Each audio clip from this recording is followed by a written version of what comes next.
YouTube Nation, what is up? Eagles Truth here with you. Now, I know I'm like a couple days late on getting this Eagles Cowboys post-game video out, but I wanted to get it out. I'm about ready to stroll in here at Walmart and get a few things. Figured I'd make a post-game video real quick. Look, there is a couple negatives I want to get to towards the end of this video. There was a real good chance that at halftime the Cowboys could have had the lead. You don't get to that point without there being a couple negatives. But I want to start at the positives real quick. And the biggest positive, the most obvious positive, is this fucking defense, man. I don't know if the players are just that damn good, or if Vic Fangio and these coaches, these defensive coaches, are just that damn good, or if it's a combination of both, which is what obviously we hope for. Holy shit. And I know there's going to be people in the chat saying, who have you guys beaten?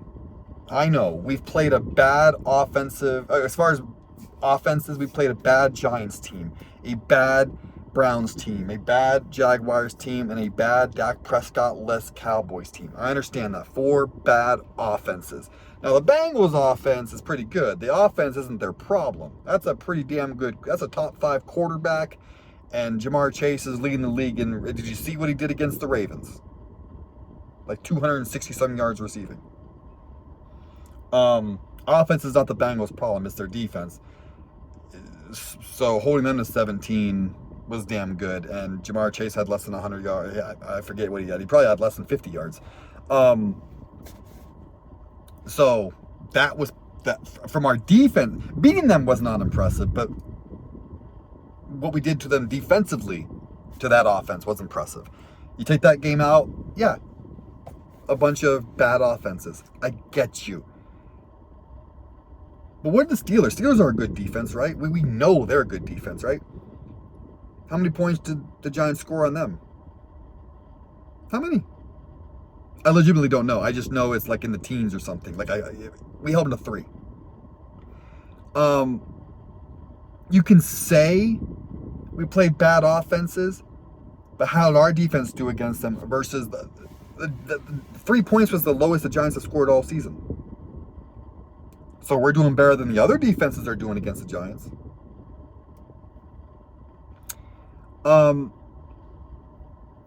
Since our bye week, we're number 1 in EPA per yards allowed. We're number 1 in yards allowed. We're number 1 in yards allowed since our bye week. Again, played some bad offenses. But here's the telling story. We're not the only team to have played bad offenses in NFL history, right? You know the Cowboys against the Eagles this past Sunday? There's only been 2 teams. The Cowboys are one of them, obviously. 2 teams to have at least 17 completions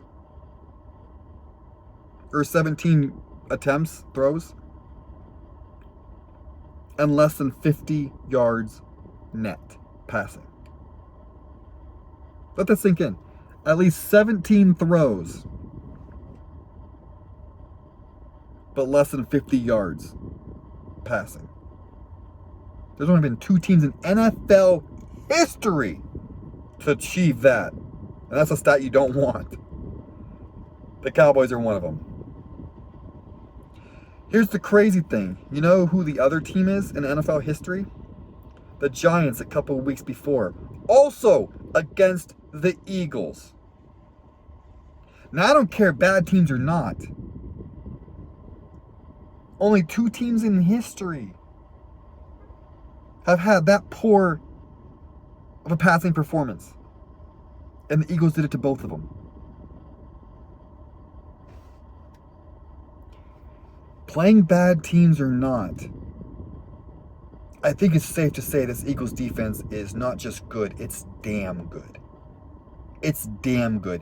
And I remember in the 22 season, when we went to the Super Bowl, I think we were number 1 in passing defense. It never felt like that. Maybe I'm too far removed from it. It's been a couple years, but like It never felt like that. I understand Patrick Mahomes only had like 100 and some yards passing in the Super Bowl, very pedestrian, so that was impressive. But like, it just never felt like it. It's hard to explain. This year, it feels like it. It feels it's hard to explain. It just, you feel the dominance. You didn't really feel the dominance in 22 from the defensive side, other than the sacks. And a matter of fact, that's probably where we got the most number one passing defense, was because we sacked the quarterback so damn much. 70 sacks, for fuck's sake. That probably put the net passing down, because they take it from the passing yards when the quarterback's sacked, I believe. So like, it that's probably how we accomplished that, because it never truly felt like it does now. How it feels now is just so much more disciplined. They'll catch the ball like right around the line of scrimmage, and it seems like Zach Bond or Nakobe Dean or Cooper DeJean are all right there. Are all right there to make the tackle. And they don't miss tackles, man.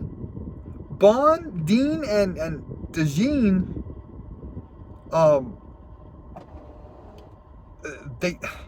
they're making sure tackles, and I know they're practicing it in practice, and it's working. Because we were a bad tackling team early.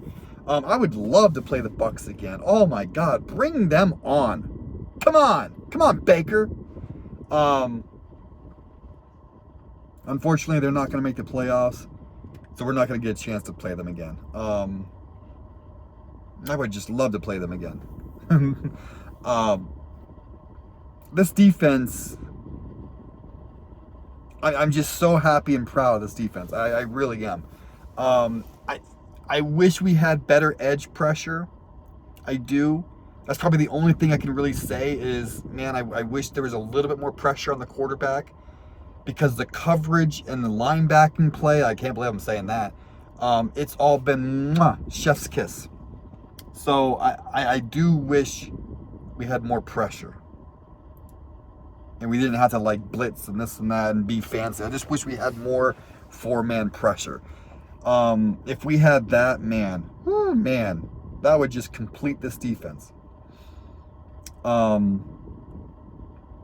offense, we know what it's capable of. It could be a big play at any fucking moment, whether it's Devontae or AJ or Saquon. Even Dallas Goedert, like, hell, even Dotson. He's coming alive the last. Now, it's only been one catch the past 2 games, but they've been big catches. So, I mean, even he's been, we need to utilize him more. When we do target him, he comes to play. He's not like freaking, God, what was his name? I can't remember his name now. Maybe that's probably telling. Like, he's coming in clutch sometimes, so we need to get him more involved, because he's capable. Here's where the negatives start. One of the wishes I have, and this isn't a negative of the game or anything, this is just my own greediness. I want Saquon to get more yards, because I want him to win the rushing title so damn bad. This is my own greedy thing. I want him to win the rushing title so fucking bad, guys. Henry was like 120 or so, 127 yards from Saquon, but he played 1 extra game. See, so, but against the Bengals, he only rushed for, I believe, 68 yards. 68 yards. So I'm thinking, damn, we're playing a bad Cowboys rushing defense. Saquon has the chance to make up more ground on Henry. Keep in mind, Henry still has 1 extra game played. So I'm like, if Saquon gets 100 yards, he made up like close to 30, 40 yards on him. You know what I mean? So I was kind of hoping, but then Saquon had 66 yards. So not only did he not um, make up any ground, there's actually now 2 more yards that Henry. I'm like, motherfucker. So right now Henry is 129 yards ahead of Barkley with 1 extra game played. Not insurmountable. Not insurmountable. Henry plays the Steelers, I think, twice. And Steelers are pretty good, I think, at stopping the run. So, you know, let's hope. But that was just a greedy thing. I was kind of like, man. And of course, Barkley didn't play the whole 4th quarter pretty much. And the Cowboys were doing a good job of stopping him anyway. They were selling out to stop Barkley, to be honest with you. So, it is what it is. It's not really a negative per se. It's just my own greedy thing. Now, let's start the actual negative. Jalen Hurts, man. This offense feels sometimes too simple. It does. I know Phil Simms sits there and talks about how he hates how simple the offense can be. Sometimes there's not as much creativity. And I can see that. I'm not a big fan of Phil Simms' analytical prowess, but he is right on that. The offense is dumbed down a little bit sometimes. And it also seems like whenever the Eagles are stopped, we stopped ourselves. It's either Jalen Hurts holding the ball too long, having his terrible pocket presence like he always has, and he almost like runs into sacks. And it's like, man, that's his negative. It's just the terrible pocket presence. Like, I understand trying to hang in there and make a play, and there was 2 times his 2 touchdown passes were him scrambling around, but keeping his eyes downfield, deciding not to take off quite yet and making a throw. So I get it. It's kind of an oxymoron for me to say this, but I still feel like sometimes, man, you just have to, like, if you're going to run. Stop, like, because then all of a sudden he runs into a sack. And it's like, oh my God. Like, either throw the ball or run. Once you start dancing around and getting happy feet, it never works out. Once I see Jalen Hurts' happy feet, it's bad. It's bad. The moment I see him get happy feet, I know what's going to happen. I know it's going to be a sack, or eventually he'll throw the ball away, if we're lucky. Like, I know it. You can see it. So, I was getting really, really ticked off with Jalen. I was getting really ticked off. I'm not going to... The interception, look, those happen. Like, people aren't going to be perfect. I'm not going to say it was a dumb decision. It's easy to say it was a dumb decision after the fact. I at least can see why he threw that ball. Jalen Hurts doesn't have a strong arm from a velocity standpoint. It doesn't zoom in there. So a lot of times people have to be a little bit more wide open because he just can't zoom it in there like other quarterbacks can. I can at least see why he made the decision to throw the ball in that moment. So I'm not going to kill him per se for the interception. It sucked. It took touchdown off the board, basically. Well, it didn't take it off the board, but it stopped us getting a touchdown. But I'm not going to kill him for that. Things happen. Other players make plays. I'm not, the fumble? Yeah, I'm going to kill you for the fumble. Damn right.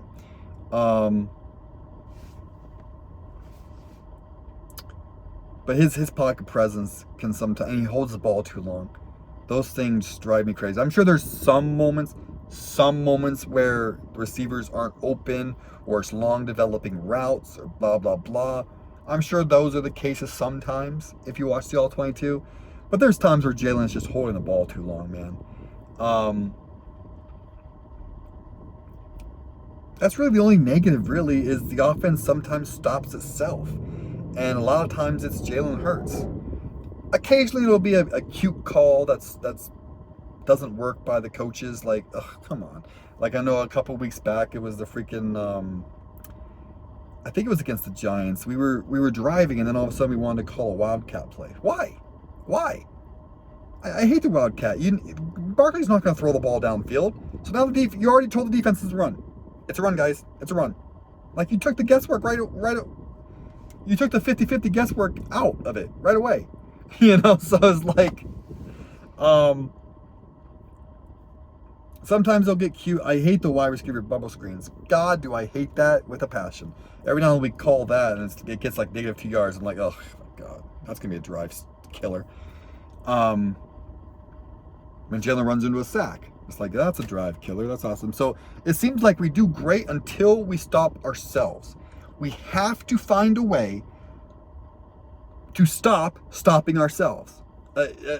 We really do.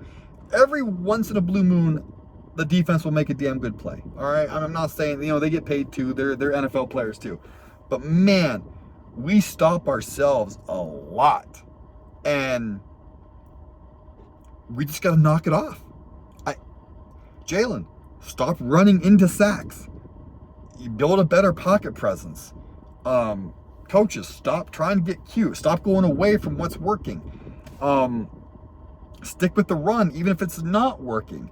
Because eventually, look, how many times has Barkley been bottled up, and then bam, 40-some yard run? You know what I mean? Like, stick with the run. Every time you hand it off, there's a chance that's a big play. So, and it wears the defense down. So in the fourth quarter, again, when you start playing good teams and there's close fourth quarters, those runs that you did earlier in the game will now pay off. And it helps get the running back into a zone. Like, you might see a running back get 1 yard, and you're just thinking like, ugh. It's just 1 yard, 3 yards, no gain. 5 yards, 2 yards, no gain. 6 yards, no gain. And it's just like, we're just not having success with it. But that whole time, the running back is starting to get into a groove. He's starting to get into a groove. And the defense is starting to get tired. And it's just starting, all of a sudden in the fourth quarter, those little gains become bigger. Now you're talking about 8-yard gain, 11-yard gain, 12-yard gain, 7-yard gain, 12-yard gain. Like, it starts paying off. So, don't abandon the run. Don't start get pass happy.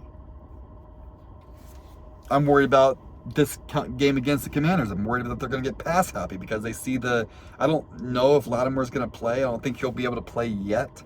Who knows? I could be wrong. But if not, then they're going to look at those corners and be thinking, hey, we could have these guys in the passing game. I warn you against it. Look, if they're putting 8, 9 people in the box, you got to run against that sometime, especially if the Commanders are just going to do that all the time. So what are you going to do? Never run? So you're going to have to run against it sometimes. But, and there's also a thing with that is like, if you break through that first wave, gone. So there's sometimes running against it, it can be advantageous because you only got that one line to break through, and now you're against corners and safeties. So you have to run against it sometimes. But if they're putting 8, 9 people in the box, I don't mind them throwing because you got A.J. Brown, Devontae Smith, Dotson, Goddard out there. Like, you should be having success passing the ball. But I just wanted to see them stick with the run. Don't get completely... Put it this way. I want to either 50-50-ish, ish, or running way more than you're passing. One of those two. I don't want it throwing way more than you're running, because that you don't want. You either want it around 50-50 or way more runs than passes. Those are the two ways you want it. You don't want it too far this other way.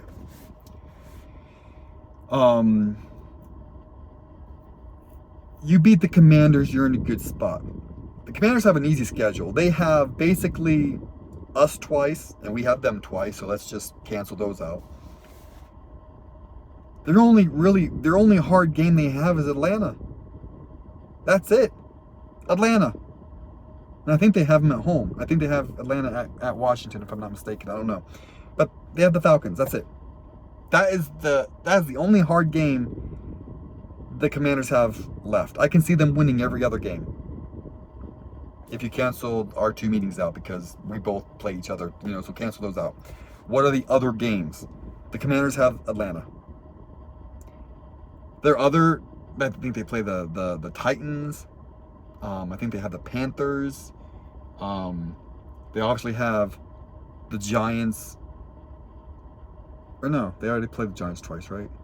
Yeah. They had the Cowboys twice. I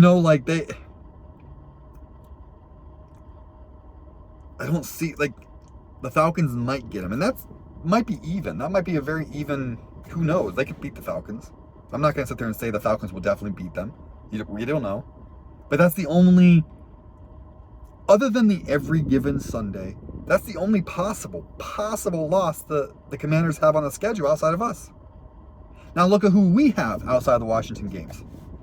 We still have to play the Ravens, the Rams. I think that's it. Because we have the Giants again. We have the Cowboys again. We have the Panthers. I'm trying to think. Yeah, so we have 2 possible losses.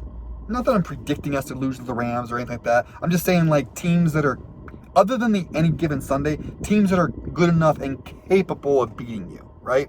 We have the Rams and the Ravens. We have 2 games. The Commanders only have 1 game against the Falcons. So it's very imperative we win this game. I don't even know if we'll win the division if we split with them. Think about that. If we split, we better win the Ravens. We probably need to win the Ravens game. You know what I mean? We probably need to win that. So we don't want to have to win that. Not that I'm saying we can't or that we won't. You don't want to sit there needing it. You know what I mean? This game against the Commanders is huge. It's basically what I'm saying. It's huge. If we win, we're in a good spot for the NFC East. If we lose, we're in a bad spot. Because I know we would both have 3 losses, but they would have the tiebreaker at the moment. And again, they have 1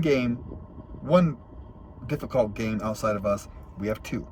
So the Rams are confusing. Sometimes you look at them and they're like, damn, they're good. They could, And then you look at them and it's like, oof. They're such a confusing team. You don't know which one you're going to get. But the Ravens are confusing too, actually, when you think about it. But it's just look at the schedules. The Commanders have an easy schedule, so we have to be on top of it. We need this Thursday game. We need to come out and win. All right, guys. 23-minute video. Good God, I'm so sorry, but come on. I only make 1 a week, so it is what it is. Defense, hella impressive. They're one of the top defenses in the league. I can't believe I'm saying that. Offense has the ability to be one of the best, if not the best offensive league, if we stop stopping ourselves. We need to stop getting in our own way. And that's a little bit of the coaches, and that's a lot of Jalen Hurts. That's all I got, guys. I'm going to go in and get a few things, enjoy my Tuesday. I work the next 2 days. This sucks. So, I take every Sunday off from work. I work in the ICU as a nurse. And I also have an assisted living facility that I work at as a nurse too, here and there. I work in the ICU on Thursday. Now I get out, I give report to the next nurse at about 6:30, and I'm in New Mexico, so I hate this state. I fucking hate this state. But anyway, I'm in New Mexico. I give report at 6:30. The Eagles play probably around 6:15, 6:30, whatever. I'll probably miss the first 15 minutes of the game before I can actually get in my car, get it on my phone, and drive home while I'm watching it and all that stuff. Probably get into an accident. So I'm only going to miss about, 10, 15 minutes of the game, but that sucks, man. As someone who never misses a single fucking play, that, and especially a game this big, whew, pray for your boy, man. Pray for your boy. I'm gonna be giving a report like this. Yeah, so he, you know, like, you know, he. Anyway, all right. 25 minutes now. I'm out. Peace.